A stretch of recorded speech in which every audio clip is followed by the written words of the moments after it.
Bonjour, il nous fait plaisir de vous présenter ce vidéo d'enseignement afin de vous aider à mieux planifier votre retour à la maison suite à votre thérapie CAR-T. Plusieurs de ces éléments ont déjà été abordés avec vous lors de la consultation médicale et de vos suivis avec votre infirmière de greffe. Nous ferons donc une révision ensemble. Votre guide d'enseignement sur la thérapie CAR-T que vous avez reçu avant l'infusion sera également un bon outil de référence. Suite au visionnement de cette vidéo, une infirmière sera disponible pour répondre à vos questions et revoir avec vous les points importants. Au cours de cet enseignement, nous aborderons les habitudes de vie à développer après les CAR-T. Nous vous parlerons du retour à la maison et des précautions à prendre. Nous discuterons de votre alimentation, de la fréquentation des endroits publics, des précautions à prendre pour l'entretien de votre domicile.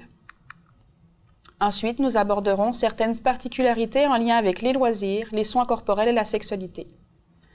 Nous ferons un rappel de ce qui est important de surveiller dans votre état de santé et quoi signaler à votre équipe médicale ou à votre infirmière de greffe. Finalement, nous discuterons des ressources utiles pour mieux vous accompagner après les CAR-T.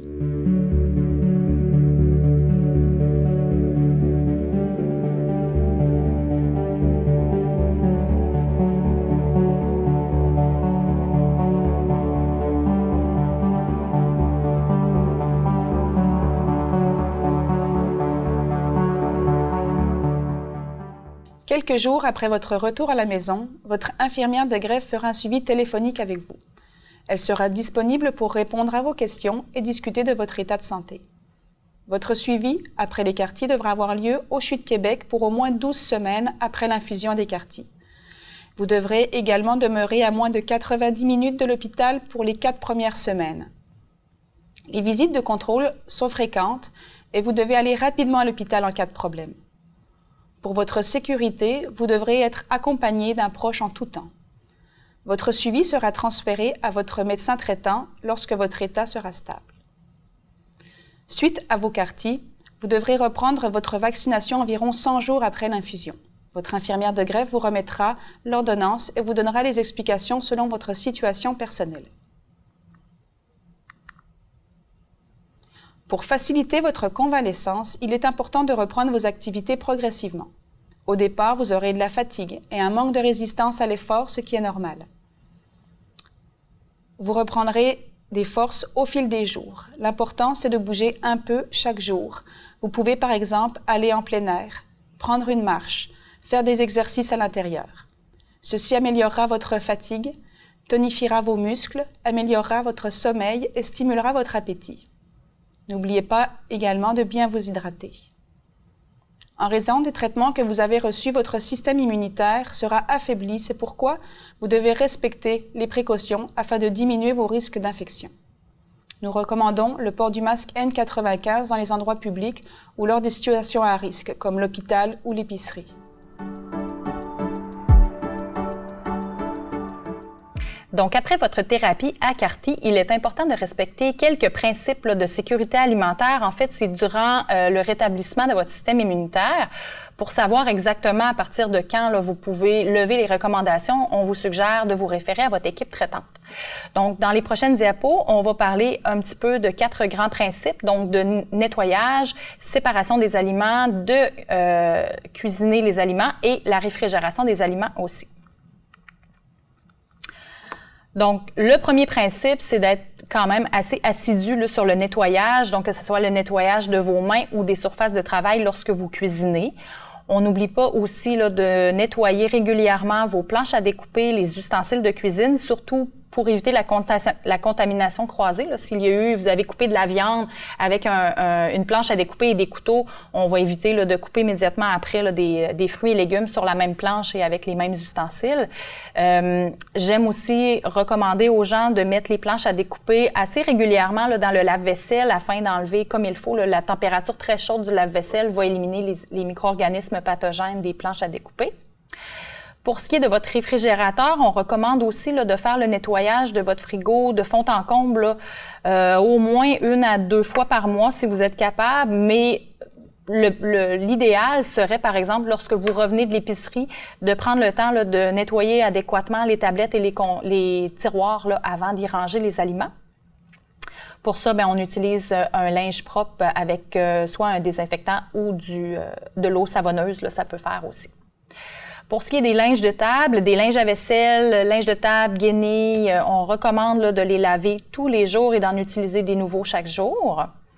Lorsque vous revenez de l'épicerie, c'est idéal aussi de laver tout de suite les aliments qui sont frais et de les stocker là, dans le réfrigérateur une fois lavés. Mais vous pouvez aussi ne pas le faire, mais ne pas oublier de laver vos aliments avant de les couper et de les cuisiner. Pour ce qui est des conserves, on vous recommande de laver le couvercle de votre conserve là, avant de l'ouvrir avec l'ouvre-boîte et de ne pas oublier de laver l'ouvre-boîte aussi avant et après son utilisation. Vos sacs réutilisables d'épicerie, on n'oublie pas là, de les laver une fois de temps en temps. Là, soit il y en a qui peuvent aller, là, par exemple, dans votre machine à laver, mais juste aussi de les laver avec de l'eau chaude et du savon, là, ça serait suffisant.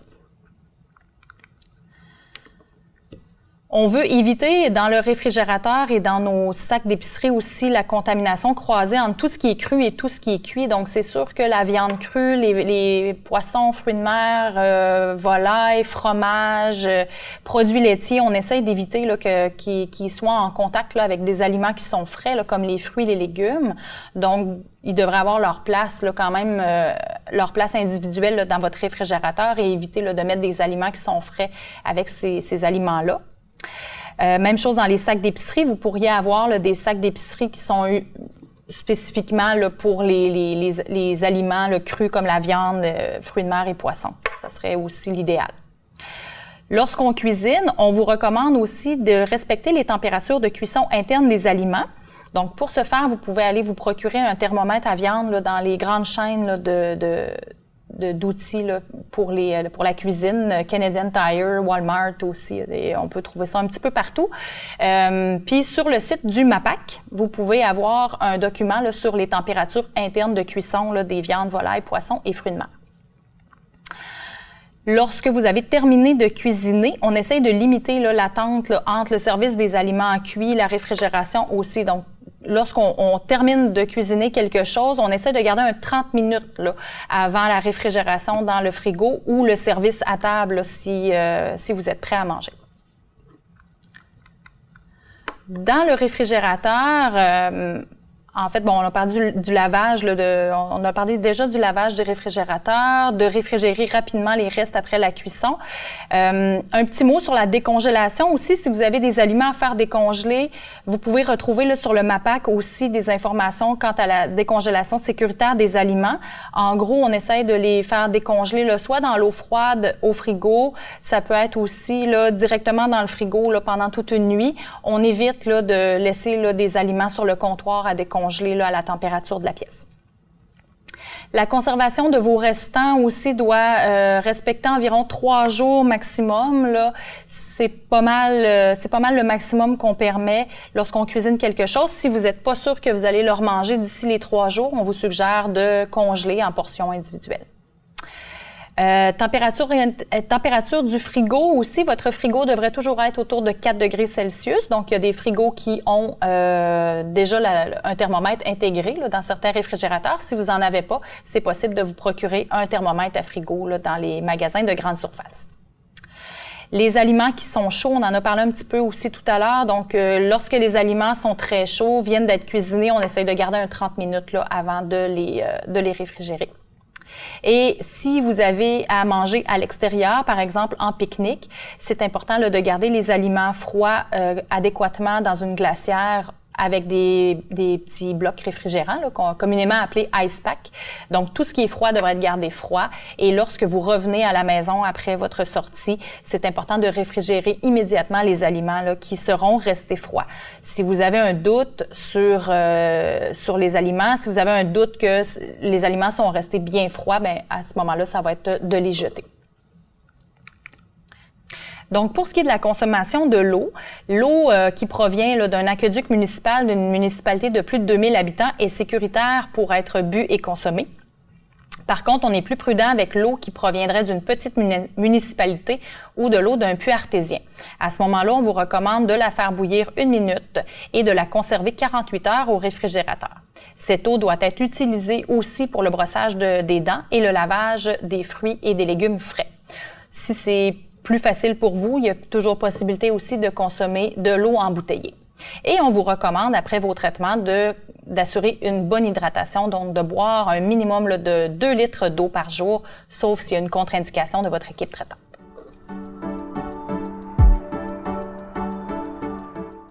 Maintenant, je vais aborder avec vous les aliments qui sont à éviter pendant la période de rétablissement de votre système immunitaire suite à votre thérapie à CAR-T. Donc, tout d'abord, tout ce qui est cru, on pense entre autres à poisson, viande, volaille. On veut vraiment éviter les aliments crus tels que les huîtres, le tartare, le carpaccio.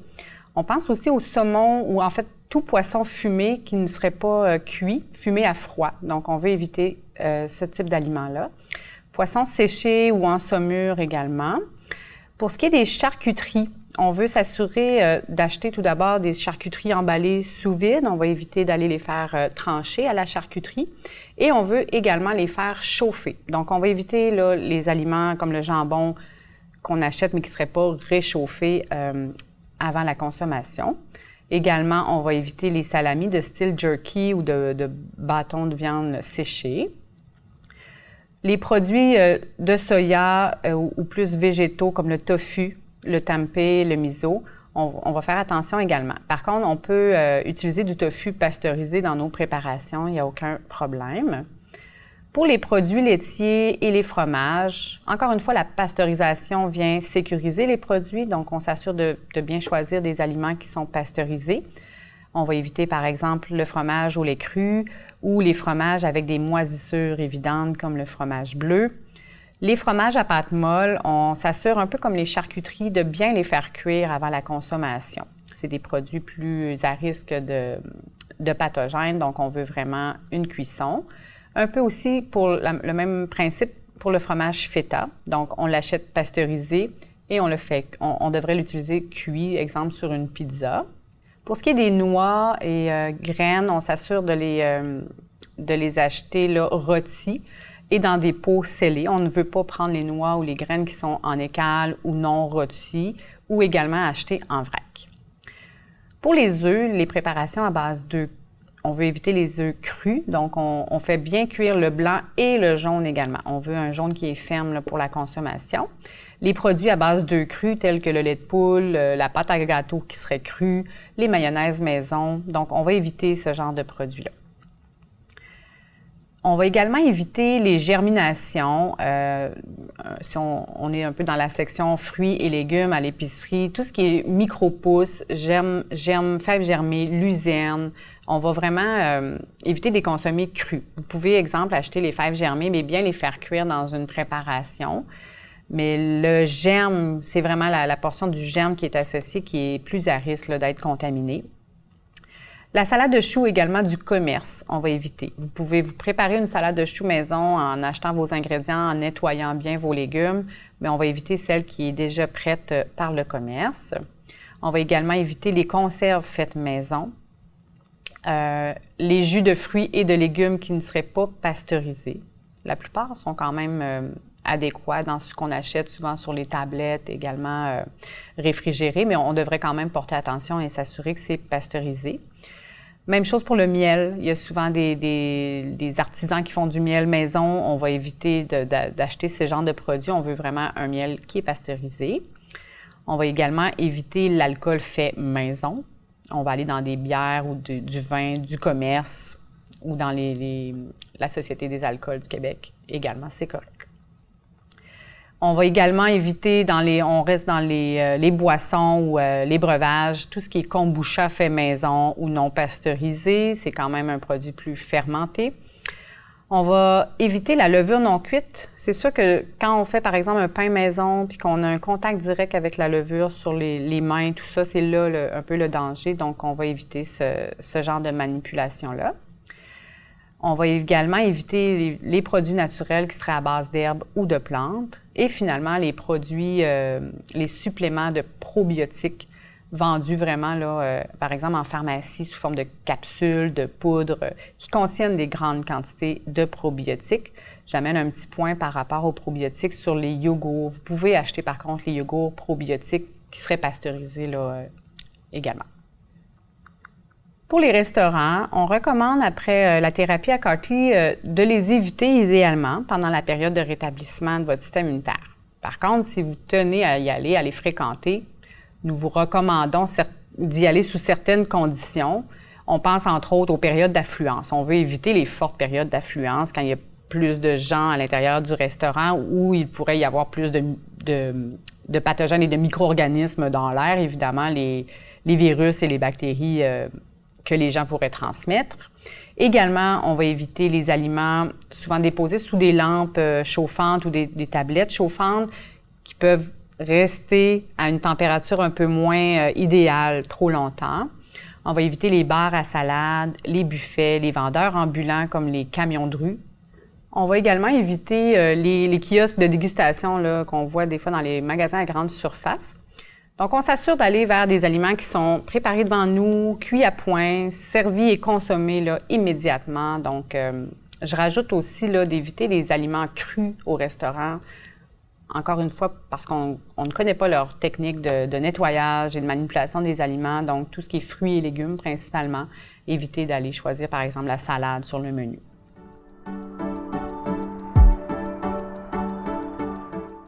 Éviter les endroits publics. En cas de nécessité, tentez de favoriser les périodes de faible affluence et, si possible, porter un masque N95. Pour les rassemblements de moins de 10 personnes et sans enfants, donc lors de rencontres familiales, c'est tenter d'avoir des rassemblements avec le moins de personnes possible et avec le moindre enfant en bas âge, étant donné que les enfants de moins de 5 ans sont beaucoup plus à risque de transmettre l'infection. Pour une bonne qualité de l'air après la thérapie, idéalement, c'est lors de votre retour à la maison, c'est de ne pas fumer et d'éviter la fumée secondaire. Les airs climatisés, échangeurs d'air, ventilateurs et des humidificateurs sont autorisés. Par contre, s'il y a des travaux à faire sur ce type d'appareillage-là, il faut le faire par une tierce personne. Les humidificateurs, par contre, sont interdits, étant donné qu'ils sont un facteur de risque pour la transmission des infections au niveau des voies respiratoires. Pour l'entretien extérieur et intérieur, il faut tenter de le faire par une tierce personne, que ce soit un accompagnant ou un membre de la famille. Lors du nettoyage en question, il faut éviter d'être dans la même pièce. Par contre, si c'est vraiment impossible, à ce moment-là, c'est de procéder au ménage avec un masque N95. Pour les travaux extérieurs, il faut éviter le jardinage, il faut éviter de jouer dans la terre pour la prévention des infections. Concernant les animaux, il faut éviter d'acquérir un nouvel animal durant cette période. Il faut éviter également tout contact ou autant que possible le contact avec l'animal. Donc, bien sûr, le lavage fréquent des mains avec un gel alcoolisé peut vraiment prévenir l'infection. Il faut éviter de dormir avec l'animal et il faut éviter également le contact avec les excréments. Concernant la baignade dans les loisirs, la baignade en mer, lac, rivière, ruisseau, piscine publique et spa sont à proscrire. Par contre, la baignade dans une piscine privée est autorisée lorsque le niveau de chlore est à un niveau adéquat et suffisant, et dans la mesure du possible de toujours garder la tête hors de l'eau. Concernant les voyages, donc c'est d'en discuter avec l'hématologue pour, selon la destination choisie, d'évaluer le facteur de risque, à savoir si le voyage est autorisé et sécuritaire pour vous. Dans un contexte post-CAR-T. Le camping, par contre, est autorisé, mais il est bien important d'utiliser de l'eau embouteillée et de manger des aliments frais et bien cuits.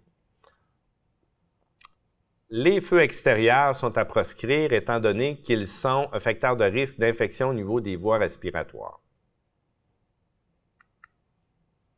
Pour les chasseurs et les pêcheurs, il faut, oui, c'est autorisé, mais par contre, il faut éviter de manipuler l'animal et de vider l'animal par soi-même. Pour la pêche, ne pas mettre d'hameçon soi-même, étant donné qu'il y a quand même un risque de blessure avec l'hameçon. Donc, il faut, bien important, de mettre les poissons au frais dans une glacière par la suite lorsque la pêche a été fructueuse.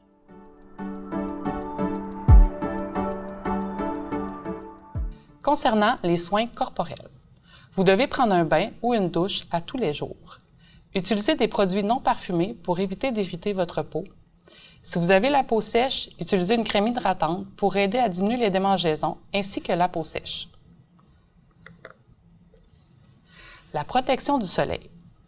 Votre peau sera plus sensible aux rayons du soleil les mois suivant l'écartie. Il est donc important d'utiliser une crème solaire avec une protection minimale de 30 fps. Et ce, même durant les mois d'hiver. De plus, évitez de vous exposer directement aux rayons du soleil. Portez un chapeau, au moins, jusqu'à ce que vos cheveux aient repoussé. Pour les soins capillaires, teintures et permanentes, vos cheveux pourraient repousser de couleurs différentes et de textures différentes. Pour vos soins capillaires, vous devez favoriser des produits doux recommandés par votre coiffeur. Toutefois, il est important de vous rendre chez le coiffeur en dehors des heures d'affluence. Pour des pratiques sexuelles sécuritaires, vous devez attendre que votre niveau de plaquettes sanguines soit supérieur à 50 avant d'avoir des relations sexuelles afin de prévenir les saignements. N'hésitez pas à discuter avec votre infirmière du programme CARTI de la sexualité si vous avez des questions ou des inquiétudes. Après les CARTI, il est possible que vous ressentiez certains malaises. Toutefois, l'apparition de nouveaux malaises, l'aggravation de ceux-ci doivent nous être communiqués. Par exemple, il est normal de ressentir de la fatigue au début de votre convalescence. Si votre fatigue augmente malgré la reprise de vos activités, il est important de nous aviser. De même chose pour l'appétit. Vous devez être patient car cela reviendra progressivement. Il faut aussi surveiller la température.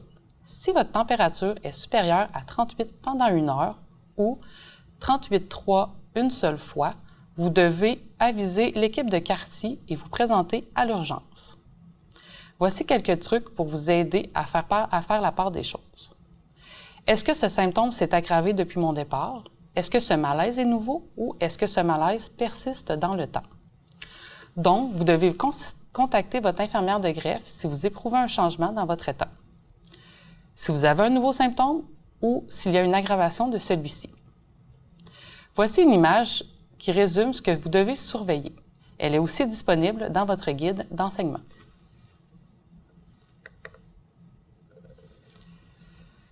Durant les 8 semaines suivant la perfusion de vos CARTI, il est interdit de conduire votre voiture, d'utiliser de la machinerie lourde ou de s'adonner à des activités potentiellement dangereuses.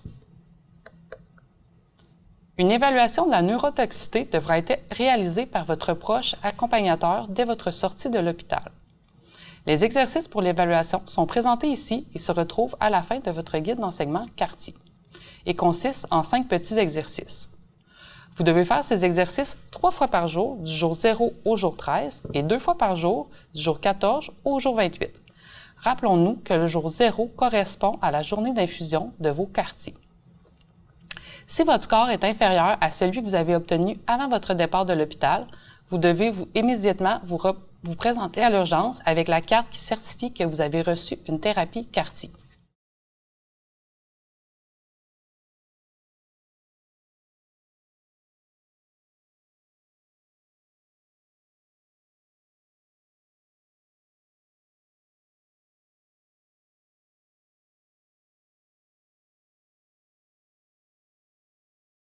Voici les ressources disponibles pour vous. Consultez votre guide d'enseignement CARTI pour plus de détails. Voilà ce qui conclut le vidéo d'enseignement de départ CARTI. Bon retour à la maison.